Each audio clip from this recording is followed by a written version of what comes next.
दर्शकहरू आज हामीले यो लाइभ मार्फत गुगल अर्थलाई कसरी हामी गुगल अर्थबाट धेरै ठाउँहरू खोज्न सक्छौँ, पत्ता लगाउन सक्छौँ भन्ने बारेमा जानकारी दिँदैछौँ। र खास गरी आज मैले पोखराभन्दा बाहिरको साथीहरूलाई आज पोखराको टुर गराउने प्रयास पनि गरिराखेको छु। नेपाल तपाईले देखिराख्नु भएको छ। नेपालमा प्रवेश गरिसकेपछि यहाँनिर काठमाडौँ छ, त्यसगरी पोखरा। अब हामी पोखरामा सिधै प्रवेश गरौँ। धेरै माउन्टेनियरिङ भएको ठाउँ हो पोखरा। पोखराबाट नजिकै सुन्दर हिम श्रृङ्खलाहरू देख्न सकिन्छ। र तपाईँ पनि पोखरा आउने तयारी गर्दै हुनुहुन्छ भने यो सुन्दर पोखरा गुगल अर्थको माध्यमबाट पनि तपाईले खोज्न सक्नुहुन्छ। र यसरी यो सुन्दर प्याराडाइज पोखरालाई तपाईले आफ्नो आँखा वरिपरि राख्न सक्नुहुन्छ। निकै रमाइलो छ यो पोखरा। र विश्व प्रसिद्ध भूगर्भशास्त्री टनी हेगनले यो ठाउँलाई विश्वकै सबैभन्दा राम्रो ठाउँ भनेर भनेका थिए। र आज हामीले यही राम्रो ठाउँका केही प्राकृतिक दृश्यावलोकन जो चाहिँ तपाईले गुगल अर्थबाट पनि गर्न सक्नुहुन्छ।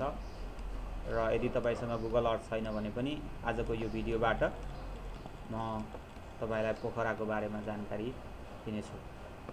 सबैभन्दा म पहिला पोखराको यो दक्षिणी भेगबाट सुरु गर्छु। जुन तपाईले यो खोला देखिराख्नु भएको छ, यो खोला फुर्से खोला हो। यो खोला पोखराको दक्षिण भेग भएर बग्छ। त्यसैगरी जुन तपाईले यो देखिराख्नु भएको छ पोखराको बीचबाट बगिराखेको यो खोला, यो चाहिँ सेती नदी हो। यो चाहिँ रामघाट हो यो। अनि त्यसैगरी पोखराको पश्चिम साइडमा चाहिँ फेवाताल अवस्थित छ। यो चाहिँ फेवाताल। यो फेवातालको गहिराई लगभग 125 मिटर भन्दा बढी यो गहिरो छ। त्यसैगरी पोखराको दक्षिण भेगमा यो चाहिँ विश्व शान्ति स्तूपा छ, जुन चाहिँ निकै आकर्षक छ। यो तपाईले देखिराख्नु भएको छ विश्व शान्ति स्तूपा, जहाँ हामी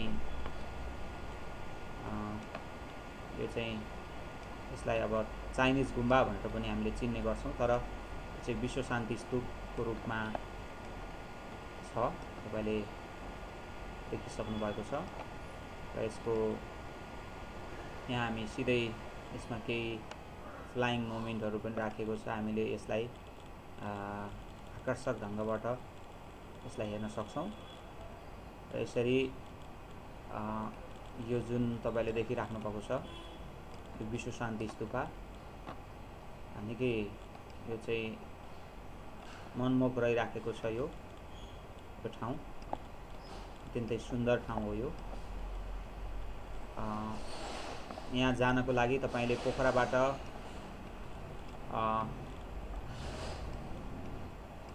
गाडीमा पनि जान सकिन्छ। त्यसैगरी आफ्नो साधन छ भने यहाँ यो शान्ति स्तूपासम्म नै लगभग मोटर बाटोको सुविधा पुगेको छ।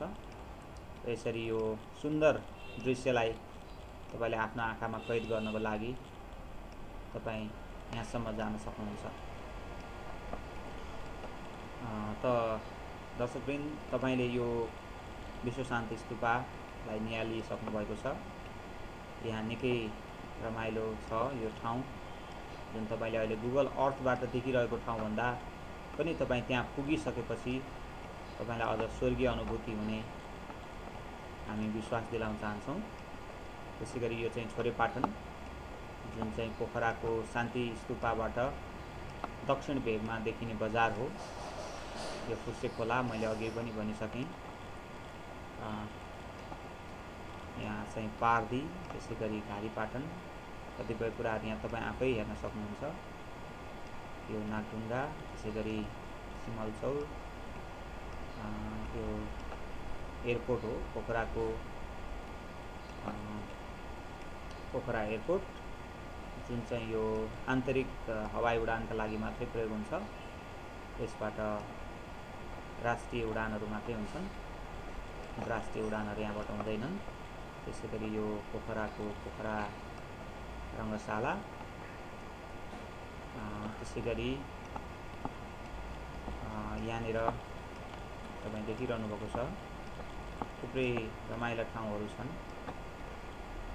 यो डाँडो चाहिँ यसलाई चाहिँ लभली हिल नामले परिचित छ। यो डाँडो यहाँ चाहिँ थुप्रै मायालु जोडीहरू शनिबारको दिनमा धेरै जसो घुम्न जाने गर्दछन् र यो डाँडो निकै पोखराको एउटा चाहिँ नजिकैबाट निकै रमाइलो डाँडो मध्येमा एउटा डाँडो पर्दछ। यो डाँडोमा तपाईँले यहाँबाट देखिने भ्यूहरूलाई हेर्नुभयो भने यस्तो खालको भ्यू यो देखिन्छ। यो चाहिँ योबाट यतापट्टि काउँ डाँडा र पोखरा भ्याली यसरी सुन्दर तरिकाबाट तपाईँ दृश्यावलोकनका लागि पनि यो डाँडासम्म तपाईँ पुग्न सक्नुहुन्छ। त्यसै गरी अब हामी तपाईलाई अन्य ठाउँहरूमा पनि भ्रमण गराउँछौँ। कतिपय अवस्थामा तपाईलाई थाहा नभएको पनि हुनसक्छ यी कुराहरू। पोखराबाट नजिक रहेका गाविसहरू जस्तै यो निर्मल पोखरी, जुन चाहिँ अहिले पोखरा उपमहानगरपालिकामा नै गाविसकिएको छ। त्यसै गरी यो क्रिस्पी नाच्ने चौर पोखराबाट ठिक दक्षिण भेगमा पर्दछ। त्यसै गरी सँगसँगै पोखराबाट जोडिएको यो काहुँ, जुन अहिले पोखरा उपमहानगरपालिकामा नै यो गाभिएको छ। त्यसै गरी यता भलाम छ उत्तर पश्चिम साइडमा, पोखराको उत्तर पश्चिम साइडमा भलाम। त्यसै गरी यता घार्मी, उत्तरी भेगमा घार्मी। त्यसै गरी पुरनचौर, चुरुङ्गा लगायतका गाविसहरू पोखराबाट नजिक छन् र हेम्जा अहिले पोखरा उपमहानगरपालिकामा नै गाविसकिएको छ। र तपाईले नाम सुनिराख्नुभएकै होला, पोखरा भन्ने बित्तिकै सराङकोट चाहिँ पोखराबाट ठिक पश्चिम साइडमा अवस्थित छ। योबाट यो लगभग 1600 मिटरको उचाइमा रहेको डाँडा हो यो। र यहाँ यो वार्षिक पोखरा आउने पर्यटक मध्ये 95% जस्तो पर्यटकहरू यो सराङकोटमा पुग्ने गर्दछन् र यहाँबाट सुन्दर हिम श्रृङ्खला सँगसँगै पोखराको राम्रो दृश्यावलोकन गर्न सकिन्छ। उत्तरी भेगमा बगिरहेको यो सेती नदी, त्यसै गरी यो पोखरा बागलुङ हाइवे पनि यहाँबाट हामीले यो सराङकोटबाट चाहिँ देख्न सक्छौँ। त्यसै गरी यो सराङकोट डाँडाबाट दक्षिण साइडमा चाहिँ फेवातालको सुन्दर दृश्य देख्न सकिन्छ। जस्तै तपाईले दक्षिण भेगबाट फेवाताललाई यो साइडमा देख्न सक्नुहुन्छ, यसरी देख्न सक्नुहुन्छ, जुन चाहिँ तपाईले अहिले देखिरहनु भएको छ। सुन्दर यो तपाईले अहिले भिजुअलमा अथवा यो गुगल अर्थमा हेर्दाखेरि नै यति सुन्दर मनमोहक छ भने तपाईँ प्रत्यक्ष रूपमा यो ठाउँमा आउनुभयो भने पक्कै पनि धेरै तपाईले स्वर्गीय आनन्दको अनुभव गर्न सक्नुहुनेछ। पोखरालाई यसै विश्वकै प्रसिद्ध ठाउँ भनिएको होइन, तपाईले यो ठाउँहरूलाई एकपटक अवश्य पनि निहाल्नुहुनेछ, यो मेरो आशा एवं विश्वास हो। यदि तपाईँ पोखरा आउनुभएको छैन भने तपाईलाई साँच्चै यो ठाउँ सुन्दर लाग्नेछ, तपाईको मनभरि यो ठाउँ सजिनेछ। त दर्शकहरू, हामीले पोखराको बारेमा अरू थप जानकारीहरू पनि दिँदै जानेछौँ। खास गरी यो पोखरालाई यसरी अब यो पोखरा सँगसँगै यहाँबाट यो लेक साइड रहेको छ, यो लेक साइड क्षेत्र, लेक साइडबाट यो बाटो हुँदै सुन्दर ठाउँहरूमा तपाईले पोखरालाई फेवाताल अवलोकन गर्न सक्नुहुन्छ। यो बाटो हुँदै तपाईँ पामे बजार पुग्न सक्नुहुन्छ। यहाँ देखिएको छ पामे। यो पामे बजार यहाँनिर छ। पामे बजारबाट अलिकति पर गइसकेपछि यो बाटो अझै पनि तपाईँ जान सक्नुहुन्छ। सुन्दर ग्रामीण भेगहरूको यो चाहिँ अवलोकनका लागि पनि यो ठाउँ निकै तपाईँको लागि उपयुक्त हुन सक्छ। यसरी विभिन्न ठाउँहरुमा पुग्न सकिन्छ। यो चाहिँ कुनै समय बाढी आएको थियो यो खोलामा, यो खहरे खोला हो, जसको कारणले यहाँ थुप्रै मानवीय क्षति पनि भएको थियो। 2072 सालको भूकम्पपछि जुन चाहिँ श्रावण 13 गते 2072 को श्रावण 13 गते यो खोलामा निकै ठुलो बाढी आएको थियो र यो बाढीले लगभग धेरै मानिसहरूको ज्यान लियो। लगभग 14 जना मानिसहरू यो ठाउँमा जुन चाहिँ तपाईले अहिले देखिरहनु भएको छ यो ठाउँमा नै ज्यान गएको थियो। 13 जना मानिसहरूको, जसलाई डुडेको फाँट पनि भनिन्छ। यो डुडेको फाँट हो जुन देखिराख्नु भएको छ। यो बस्तीको यो खोलाको नजिकै बस्ती थियो र यहाँ पहिरो आएर माथिबाट पहिरो आएर यहाँ पुरिएको हो। यो ठाउँ तपाईले प्रष्टसँग देख्न सक्नुहुन्छ। यो अहिले बगर जस्तै बनेको छ, तर यहाँ एउटा सुन्दर बस्ती थियो।